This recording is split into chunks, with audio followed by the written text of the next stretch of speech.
বন্ধুরা, আজকে আপনাদের মাঝে একজন অসাধারণ ব্যক্তিকে নিয়ে হাজির হয়েছি। আজকে আপনাদের মাঝে দেখাচ্ছে এই যে লোকটি আমাদের গ্রামে একজন কুখ্যাত বিখ্যাত ভাইরাল লোক, নাম জাকির ভাই। ভাই সালাম দেন। আসসালাম ভাই, ভালো আছেন ভাই?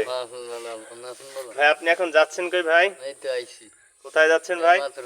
ভাই আমাদের কিছু দেখান, ভিউয়ার্সদের কিছু দেখান যারা কি আর একটা আপনি কি পারেন? আপনি আমি পারি না কিছু ভাই, কিছুই পারেন না আপনি। সবই আল্লাহ পাকি করতে পারে, আমি কিছু পারি। এই যে লোকটা অনেক মজাদার একটা লোক, সে অনেক আল্লাহকে বিশ্বাস করেন।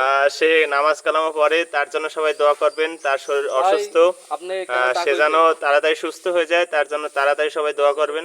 ভাই আপনি টাক হইছেন কেন ভাই? টাকা হওয়ার কারণটা কি? তেমনি নিজের ইচ্ছে নিজের ইচ্ছে না? হ্যাঁ। ও তাই না ভাই, শুনছি যে আপনি সুন্নাত আদায় করেন, মানে না রোগের জন্য টাক হইছেন ভাই? না, রোগের জন্য নাম নেই কামাইছি। এমনি মানে ভালো লাগে তাই? হয়, ও আর বুঝছি। তা আপনি তো নামাজ কালাম বলেন, পাঁচ ওয়াক্ত পড়েন কেন? পাঁচ ওয়াক্ত